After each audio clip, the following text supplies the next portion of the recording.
Hello and welcome दोस्तों, स्वागत है आपका हमारे यूट्यूब चैनल में। दोस्तों आज की इस वीडियो में हम बात करने वाले हैं लिरिक के बारे में।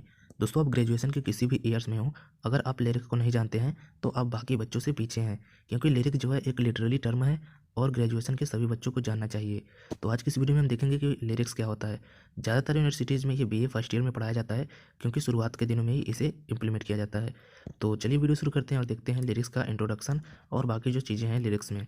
तो यहाँ पे आपके एग्जाम में ज़्यादातर पूछा जाता है कि व्हाट इज़ लिरिक, यानी कि लिरिक क्या है। तो आंसर में आप देखेंगे कि इंट्रोडक्शन, ओरिजिन एंड डेफिनेशन, यानी कि इसका परिचय देंगे, ओरिजिन देंगे और डेफिनेशन देंगे, यानी कि लिरिक कहाँ से आया और इसकी परिभाषा क्या है। तो यहाँ पे कहा जा रहा है कि the word lyric is derived from the Greek word lyre, an instrument used by the Greek to play while reciting poetry. इन लाइनों का मतलब है दोस्तों कि जो ये वर्ड है, यानी कि जो ये लिरिक शब्द है, वो जो है ग्रीक शब्द है, लायर से निकाला गया है, यानी कि लिया गया है। लायर यानी कि जो लायर जो है वो एक इंस्ट्रूमेंट, यानी कि एक आप समझ सकते हैं वाद्य यंत्र था, जिसे ग्रीक जो है, ग्रीक के जो लोग हैं उसे बजाकर जो है पोइट्री को, यानी कि जो भी कविताएं वगैरह हैं उसको गाते थे। Lyrical poet express specific mood and feelings through words, यानी कि लारिकल पोएट जो होते थे वो एक्सप्रेस करते थे, यानी कि व्यक्त करते थे एक स्पेसिफिक, यानी कि विशेष से उनका जो भाव रहता था, उनका जो मन रहता था, उसे जो है वो और अपनी फीलिंग्स को, यानी कि जो उनके विचार होते थे उनको जो है वो वर्ड्स के थ्रू, यानी कि शब्दों के थ्रू जो है उस लायर इंस्ट्रूमेंट को बजाकर व्यक्त करते थे। Such moods express a variety of feeling about life, love, death और other life experience from extreme to vague. यहाँ पे दोस्तों कहा जा रहा है कि ये जो मूड्स थे, यानी कि जो इनके भाव थे, वो एक्सप्रेस करते थे क्या, वैरायटी ऑफ फीलिंग्स, यानी कि बहुत सारी जो वैरायटी ऑफ फीलिंग्स है, यानी कि फीलिंग्स यानी भावनाओं की बहुत सारी प्रकार, जैसे कि अबाउट लाइफ, लाइफ के बारे में, लाइफ के बारे में जो कविता लिखता था वो लायर नाम के जो ये इंस्ट्रूमेंट था उसे बजाकर जो है अपने आप को व्यक्त करता था। लव के बारे में, यानी कि प्यार के बारे में, मृत्यु यानी कि जो मृत्यु के हो जाते थे उसके बारे में, are other life experiences from extreme to vague. जैसे कि दोस्तों आप लव का देख सकते हैं कि द लव सॉन्ग ऑफ जे प्रूफराग जो पोएम है, यहाँ पे जो है वो भी एक लिरिक टाइप का है, जिसमें कि लव को व्यक्त किया गया है। डेथ के कई पोएम है, यहाँ पे आप नीचे एक डेथ का जो है एग्जाम्पल देखेंगे, जिसमें कि लिरिक्स को डेथ यानी कि मृत्यु पर किस प्रकार से प्रस्तुत किया गया है। और भी सारे लाइफ एक्सपीरियंस, जैसे कि ऑन हिज ब्लाइंडनेस, अगर आपने पोएम पढ़ा है, ज़्यादातर तो लोग आप पढ़े ही होंगे, उसमें जॉन मिल्टन जो है अपनी आंखें जाने चले के बाद, आंखें जो उनकी चली जाती हैं उसके बाद जो है वो अपने लाइफ की एक्सपीरियंस बताते हैं कि किस प्रकार से उनका जीवन जो है अंधकारमय हो जाता है। तो यहाँ पे जो है एक्सट्रीम टू वैग, यानी कि चरम से अस्पष्ट तक, यानी कि शुरू से लेकर अंत तक जो भी चीज़ें हैं उनको लिरिक के माध्यम से समझाया जाता है। जैसे कि आजकल बॉलीवुड सॉन्ग्स जो हैं उनमें भी जो है लिरिक, यानी कि जो गाने के बोल होते हैं उन्हें लिरिक कहते हैं। तो उसमें भी कोई लव स्टोरी को अपने व्यक्त करता है, तो कोई दुख के समय में जो उसके साथ घटना होती है उसको लिरिक्स के माध्यम से बताता है। तो ये जो है लिरिक्स जो है यही चीज़ है, यानी कि गाने के बोल हो या कविता के बोल, उनको हम लिरिक्स कहेंगे। और लिरिक जो है वो लायर इंस्ट्रूमेंट जो होता है उससे जो है निकला हुआ है ये ग्रीक शब्द जो है। तो चलिए लिरिक के आगे बात करते हैं कि लिरिक को और कैसे समझेंगे हम। A lyric is a collection of verses and chorus. Lyric जो है वो छंद और गानों का समूह है, यानी कि यहाँ पे जो वर्सेस जो होते हैं उन्हें छंद कहा जाता है, और गाने का जो है समूह जो है उसे चोरस कहा जाता है। तो वर्सेस यानी कि छंद, जो जो लाइनें चौपाइयाँ होती हैं उनको अगर हम, जो कविता होती हैं उसको पढ़ते हैं तो उसमें वर्सेस होते हैं और चोरस होते हैं, यानी कि गाने गाने वालों का समूह होता है जो कि गाना गाता है। मेकिंग अप अ कंप्लीट लायरिक, और इसको जो है पूरी तरह से लायरिक्स बनाता है। Are a short and non fiction poem, या लायरिक कहें या फिर एक शॉर्ट नॉन फिक्शन पोएम कहें, यानी कि नॉन फिक्शन को आप समझ सकते हैं गैर काल्पनिक, यानी कि यहाँ पे काल्पनिक बातें कम होती हैं, ज़्यादातर लाइफ एक्सपीरियंस, यानी कि जीवन में जो घटनाएं घटित होती हैं उन्हीं की जो है व्यक्त किया जाता है। तो आप इस तरह से समझ सकते हैं कि लिरिक जो है वो एक, आप समझ सकते हैं कि कविता है, और जिसमें जो है ज़्यादातर कल्पना नहीं होता है, आदमी अपने जीवन की बातों की ही लिखता है, जैसे लाइफ हो गया, लव हो गया, डेथ हो गया, और अदर भी जो लाइफ एक्सपीरियंस हैं उनके बारे में। A lyric uses a single speaker which expresses individual feelings और thought। ज़्यादातर देखते हैं हम लोग यहाँ पे वर्सेस और चोरस की बात की गई है, यानी कि कोरस कहते हैं इसको, चोरस मैंने बोल दिया। तो वर्सेस यानी कि जो गानों के छंद होते हैं, और यहाँ पे कोरस यानी कि जिनको कई लोग समूह में गाते हैं। तो यहाँ पे कहा जा रहा है कि लिरिक्स जो होता है वो सिंगल स्पीकर के द्वारा गाया जाता है, यानी कि एक आदमी गाता है। जैसे कि गाने में भी हम लोग देखते हैं कि एक आदमी ज़्यादातर गाता है, बारी बारी से हीरो हीरोइन गाते हैं तो एक एक आदमी गाते हैं। विच एक्सप्रेस यानी कि वो जो है व्यक्त करता है, इंडिविजुअल यानी कि अपने आप की फीलिंग्स को और थॉट्स को, यानी कि जो उसके विचार हैं एक आदमी के, उसको और उसके जो भाव हैं उनको जो है वो व्यक्त करता है लिरिक के द्वारा एक single speaker. Lyrical poem often popular for their musical quality and rhyme. यहाँ पे आगे कहा जा रहा है कि लारिकल पोएम जो है वो कभी कभी जो है बहुत ज़्यादा पॉपुलर हो जाते हैं उनकी म्यूजिकल क्वालिटी की वजह से, यानी कि उनमें जो म्यूजिक डाला जाता है, उनमें जो धुन डाली जाती है, उससे जो है वो जो बहुत ज़्यादा पॉपुलर हो जाते हैं, एंड उनकी राइम जो होती है उसकी इसकी वजह से भी जो है वो बहुत ज़्यादा पॉपुलर हो जाते हैं। Are pleasing to the ear and are easily put to music. यहाँ पे कहा जा रहा है कि ये जो है कान को जो है बहुत सुखद अनुभव देते हैं और इसको जो है म्यूजिक में आसानी से पुट किया जा सकता है।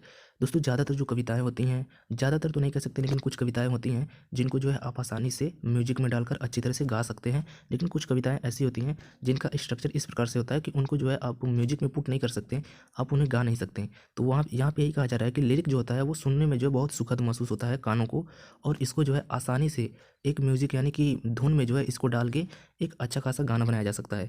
तो यहाँ पे यही बात हो रही है कि लिरिक की जो है यही खासियत होती है। आगे चलते हैं। The lyric may be defined as a short musical poem which express the thought and emotion of the single speaker. यहाँ पे कहा जा रहा है जो लिरिक है जो है वो एक सिंगल स्पीकर यानी कि एक अकेला वक्ता, एक अकेला आदमी जो गाता है लिरिक को, वो जो है एक अकेले आदमी का अब जो थॉट होता है यानी कि विचार होता है और उसके इमोशंस यानी कि जो भाव होते हैं उनको बताता है। तो आप लिरिक को इस प्रकार से डिफाइन कर सकते हैं यानी कि बता सकते हैं कि लिरिक जो है एक छोटा जो है म्यूजिकल पोएम है, यानी कि उसमें जो है धुन पड़ी हुई है, म्यूजिक डला हुआ है, और वो पोएम जो है म्यूजिक के साथ एक सिंगल स्पीकर यानी कि एक अकेले वक्ता को जो है गाना सुना रहा है। तो आप इस प्रकार से समझ सकते हैं कि एक अकेला वक्ता अगर कोई चीज़ म्यूजिक के साथ, धुन के साथ गा रहा है तो वो जो है लिरिक्स कहलाएगा। तो यहाँ तक हम लोगों ने देख लिया कि लिरिक्स किसे कहते हैं और लिरिक्स के जो है क्या क्या क्वालिटीज़ हैं। अब आगे चलिए देखते हैं हम लोग थोड़ा सा मेन फीचर जो है इसके लिरिक्स को उसको देख लेते हैं। तो यहाँ पे कहा जा रहा है कि a good lyric is marked by several distinctive feature which are given below. यानी कि यहाँ पे कहा जा रहा है कि ये जो लिरिक है वो उनमें जो विशेष विशेषताएं होती हैं जो कि नीचे दी गई हैं। यहाँ पे पहला है it deals with a single emotion.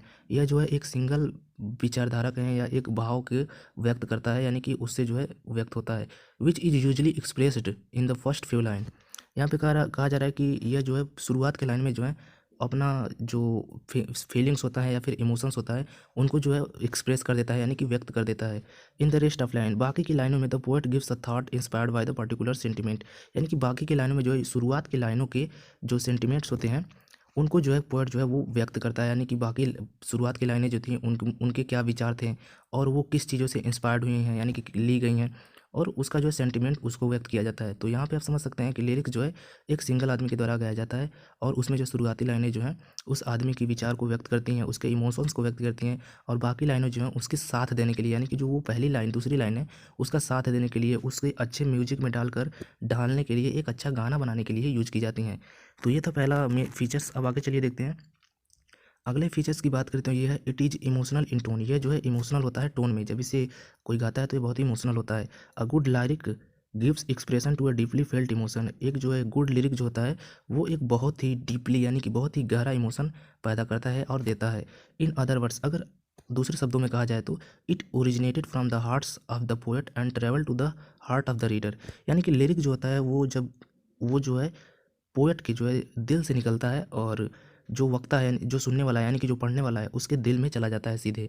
जैसे कि अगर गाना कोई सुनता है तो अपनी पसंद का सुनता है, तो जो गाना गाता है उसके दिल से वो आवाज़ निकलती है और जो सुनता है उसके दिल में सीधा चला जाता है। तो लिरिक यही है कि जो लिखता है यानी कि जिसने लिखा है वो उसके दिल से निकला होता है, और जो उसको पढ़ता है या सुनता है उसके दिल में चला जाता है। तो ये जो है कहा जा रहा है कि बहुत ही इमोशनल टोन है। अब आगे चलिए देखते हैं इसका अगला feature. Sonnet, elegy and ode are among the different forms of lyric as they all relate to a personal and emotional accent. यहाँ पे कहा जा रहा है सोनेट। सोनेट हम लोगों ने आनिस बनानेस जो है वो सोनेट ही है। एलिजी यानी कि दुख व्यक्त किया जाता है। ओडे, और ये सारी जो तीनों चीज़ें हैं वो जो है डिफरेंट फॉर्म्स हैं लिरिक्स के। इसके जो टाइप ऑफ लिरिक्स में हम लोग अभी देखेंगे कि कौन कौन से फॉर्म्स हैं और उनकी क्या क्या विशेषताएं हैं। नीचे जो है टाइप ऑफ लिरिक्स आप देख सकते हैं, उनको हम आगे पढ़ेंगे। तो यहाँ पे कहा जा रहा है कि सोनेट, एलिजी एंड ओड जो है वो डिफरेंट फॉर्म्स हैं लिरिक्स के, और ये सब जो है रिलेट करते हैं किस चीज़ से, पर्सनल एंड इमोशनल एक्सेंट, यानी कि किसी एक व्यक्तिगत विचारधारा को और व्यक्तिगत जो है भावना को जो है ये जो है रिलेट करते हैं, इसीलिए जो है ये लिरिक्स होते हैं। ये जो है ये फीचर था। आगे चलिए देखते हैं अगला feature. It is a short poem, यानी कि ये जो छोटा पोएम होता है, characterise by simplicity of language and ease of expression. ये जो है एक सादगी द्वारा जो है लिखा गया होता है और एक सिंपल लैंग्वेज जो है इसमें होता है। तो वही कहा जा रहा है कि इसकी जो विशेषता होती है वो बहुत ही सादगी होती है और बहुत ही अच्छा एक्सप्रेशन इसका होता है, और लैंग्वेज जो है वो एकदम बिल्कुल सिंपल होती है। तो ये था दोस्तों ये लिरिक्स की विशेषताएं, मेन फीचर्स, यानी कि इसके मेन फीचर्स कौन कौन से थे उनको हम लोगों ने देख लिया है। अब चलिए आगे बढ़ते हैं और देखते हैं टाइप्स ऑफ लिरिक्स, यानी कि लिरिक्स के कितने प्रकार होते हैं। Many types of lyrics are used in poem such as given below. यानी कि कई तरह के लिरिक्स को जो है प्रयोग किया जाता है पोएम में, वो जो है नीचे दी गई हैं। यहाँ पे देखिए एलिजी, एलिजी क्या है? An elegy is a mournful sad or sad poem or song expressing grief for someone who has lost a B or has died. यहाँ पे कहा जा रहा है कि एक एलिजी जो होता है वो बहुत ही mournful यानी कि रोने जैसा होता है, सैड यानी कि दुखद होता है, और या तो सैड पोएम होता है, और अ सॉन्ग या फिर एक सॉन्ग होता है expressing grief for someone who has lost a B or has died. यानी कि एलिजी जो है वो एक ऐसा लिरिक होता है जो किसी के मरने के बाद या फिर किसी के खोने के बाद जो व्यक्त किया जाता है लिरिक्स के गाने के माध्यम से, या यानी कि पोएम के माध्यम से, वो जो है एलिजी होता है लिरिक्स का। आगे चलिए देखते हैं। Originally it followed a structure using 1 metre of alternating 6 foot and 5 foot lines. यहाँ पे कहा जा रहा है कि ओरिजिनली यानी कि वास्तव में इट फॉलोड, ये जो है फॉलो करता है अ स्ट्रक्चर, एक स्ट्रक्चर फॉलो करता है जो कि है 1 metre of alternating 6 foot and 5 foot lines. यहाँ पे कहा जा रहा है कि यह एक स्ट्रक्चर फॉलो करता है जिसमें कि 6 फुट और 5 फुट की लाइनें होती हैं। यहाँ पे 6 फुट और 5 फुट की लाइनें अगर आप लिटरेचर में अच्छी तरह से पढ़ते होंगे तो आपको तुरंत समझ में आ गई होंगी, लेकिन 6 फुट एंड 5 फुट जो लाइन अगर आपको नहीं समझ में आई तो इसमें मैं आगे वीडियो बना दूंगा। लेकिन ये जो है आप इस तरह से समझ सकते हैं कि ये एक पोएम का स्ट्रक्चर है। तो इस प्रकार का जो है एलिजी में स्ट्रक्चर होता है, ये यहाँ पे कहा जा रहा है। However modern elegy do not follow such as pattern. लेकिन जो मॉडर्न एलिजी है यानी कि जो आजकल की एलिजी है उस वो जो है इस प्रकार का पैटर्न फॉलो नहीं करती है, यानी कि 6 फुट और 5 फुट लाइन वाला पैटर्न फॉलो नहीं करती है। Aldous the mood off the poem remain the same. लेकिन फिर भी जो मूड होता है यानी कि जो वक्ता का यानी कि जो लिखने वाला है उसका जो भाव होता है वो सेम ही रहता है जैसा कि एलिजी में होना चाहिए। तो टाइप ऑफ लिरिक्स में हम लोगों ने देख लिया एक टाइप यानी कि एलिजी। अब चलिए बढ़ते हैं आगे, ओडे को देखते हैं। यानी कि अगला जो हमारा टाइप है वो है ode. And ode is a lyric poem that expresses intense feeling such as a love, respect और admiration for someone or something.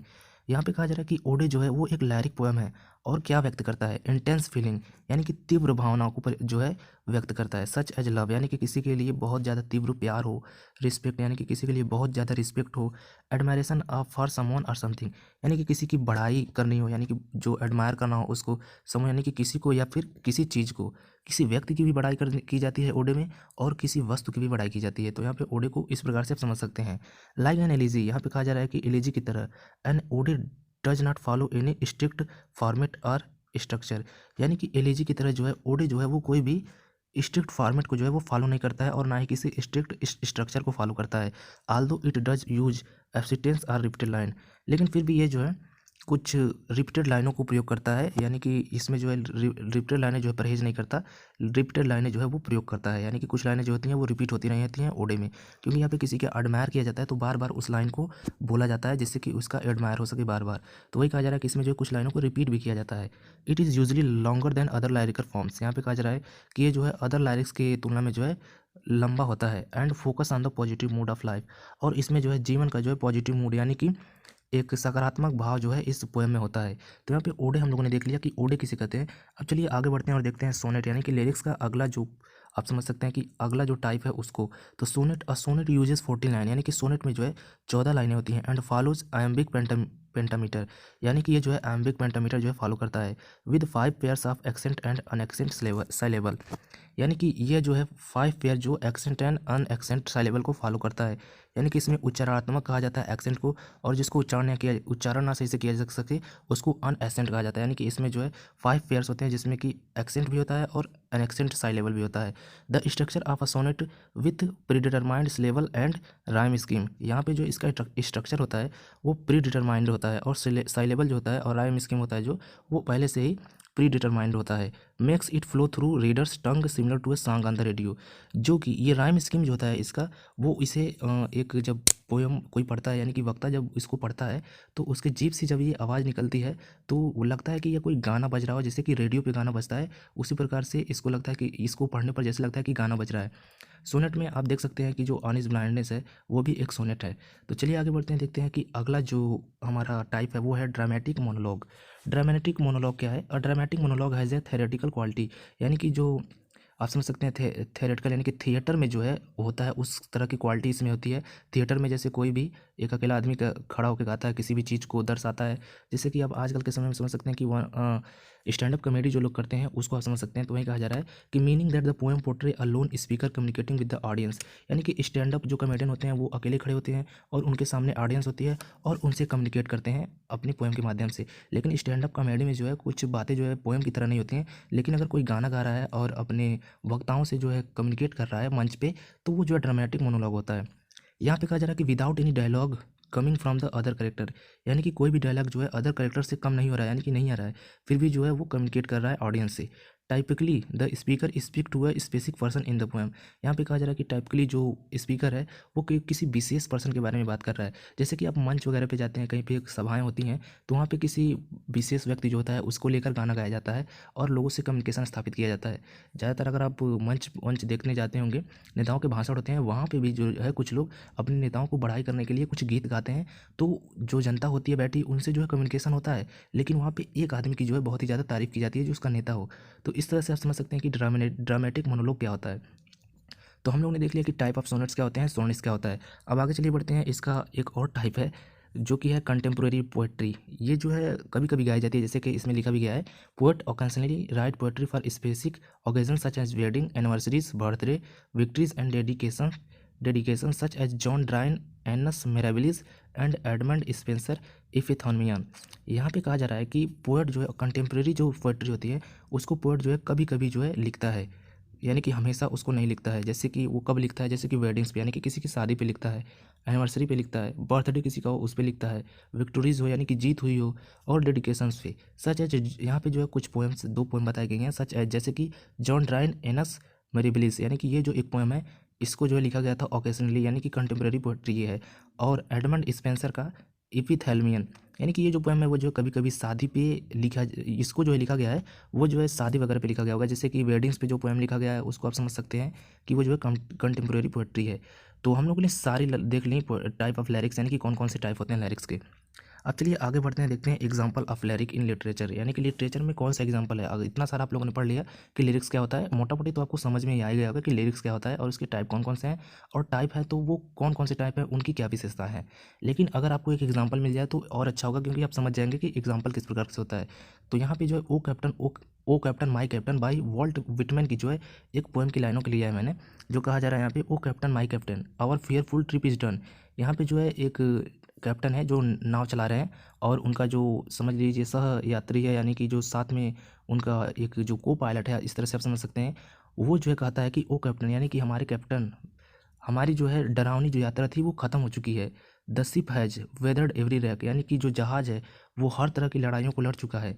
The prize we sought is won, जिस प्राइज़ के लिए हम लोगों ने ये लड़ा था वो हम लोगों ने जीत लिया है। द पोर्ट इज़ नियर, यानी कि किनारा पास में है। द वेल आई हियर, यानी कि मैं घंटियों को सुन पा रहा हूँ, जो उस तरफ जो है किनारे पे लोग हमारा इंतजार कर रहे हैं और बजा रहे हैं। द पीपुल आल एक्सल्टिंग, यानी कि जो सारे पीपुल हैं बहुत ही ज़्यादा खुश हैं और चिल्ला रहे हैं, हमें बुला रहे हैं। While follow eyes the steady keel the vessels grim and daring, but O heart O heart O heart. यानी कि यहाँ पे कहा जा रहा है कि जो ये पोएम जो है ये लिखा गया था कब, जब अमेरिका में जो है अब्राहम लिंकन चले गए थे उसके बाद, और इसको जो डेडिकेट किया था इस प्रकार से, जैसे कि कोई कैप्टन होता है और वो अपनी नाव को बचाते बचाते मर जाता है, और उसके बाद उसका जो सहयात्री साथ में है वो लोग सोचते हैं, अपने कैप्टन को बुलाते हैं और कहते हैं कि कैप्टन, हमारा जो है युद्ध जो है जिसको हम लोगों ने लड़ा था वो हम लोगों ने जीत लिया है, और हमारा शिप जो है हर तरह की जो है लड़ाइयों को लड़ चुका है और हर चीज़ों को मात दे चुका है, और हम लोग जो है जीत चुके हैं। और पोर्ट नियर है, और देखो मैं आवाज़ें सुन सकता हूँ वहाँ पे, पोर्ट यानी कि किनारे पर जो है लोग आवाज़ें लगा रहे हैं, घंटियाँ बजा रहे हैं, और वो बहुत ही खुश हैं, उत्साहित हैं। लेकिन यहाँ पे आगे की लाइनों में जो है दो तीन लाइनें नहीं हैं, जिसमें जो है जो वाइट हिटमैन कह सकते हैं या फिर जो ये लिख रहा है वो कहता है कि but O heart heart heart, यानी कि लेकिन जो कैप्टन है वो मर चुका होता है, तो इसीलिए वो कह रहा है कि ओ heart O heart O heart, यानी कि ओ हार्ट हार्ट हार्ट, यानी कि 3 बार वो कहता है, ओ हार्ट नहीं कहता है, ओ हार्ट हार्ट हार्ट कहता है। तो यहाँ पे कहा जा रहा है कि जब वो उसका कैप्टन मर चुका होता है तो वो अपने कैप्टन को जगाने की कोशिश करता है और बताने की कोशिश करता है, लेकिन वो तो मर चुका है। वो रोते हुए इसको बताता है कि कैप्टन उठो, हम लोग नज़दीक आ चुके हैं और हम लोगों ने लड़ाइयाँ जीत चुकी हैं, लेकिन उसका जो कैप्टन है वो मर चुका है। तो यहाँ पे आप देख सकते हैं कि this is the stanza of white man famous elegy, यानी कि ये जो है एक एलिजी है और उसका जो है फर्स्ट स्टैंजा है, जिसमें कि इस बातों को कहा गया है। नोट इट्स मूड, यानी कि इसकी भाव को देखें। विच इज़ ग्लूमी, यानी कि वो जो ग्लूमी है, उदास है, ये इसका जो भाव है, जो अपने कैप्टन को जगाने के प्रयास कर रहा है, उदास कर रहा है। And full of intense sadness, यानी कि जो है एक तीव्र दुखद के साथ इसको जो है पुकार रहा है अपने कैप्टन को, यानी कि उसको जो है बहुत ज़्यादा दुख है और ये जो माहौल है वो बहुत ज़्यादा उदास है। येट द वर्ड, लेकिन फिर भी जो शब्द हैं, are giving a melodious flow, फिर भी जो शब्द हैं वो एक मधुर प्रवाह दे रहे हैं, यानी कि एकदम अच्छा प्रवाह दे रहे हैं। अगर आप इसको गाने की तरह गाएँ तो बहुत ही अच्छा गाना बन जाएगा। Due to the lyrical quality, यानी कि इसकी लिरिकल क्वालिटी की वजह से जो है ये एक बहुत ही मधुर प्रभाव के साथ गाया जा सकता है।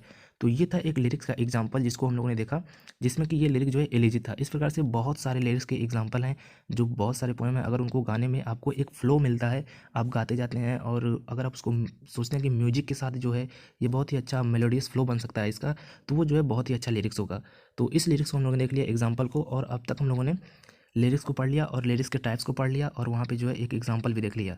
तो उम्मीद करता हूँ आपको अच्छी तरह से लिरिक्स समझ में आ गया होगा और आपको कोई प्रॉब्लम नहीं होगी। अगर आगे आपसे कोई लिरिक्स पूछता है, उसके टाइप्स पूछता है, और कोई एग्जाम्पल भी पूछ लेता है कि मुझे चलो भाई एक एग्जाम्पल बता दो कि लिरिक क्या होता है, तो आप लिरिक का एग्जाम्पल भी देकर उसको बता सकते हैं।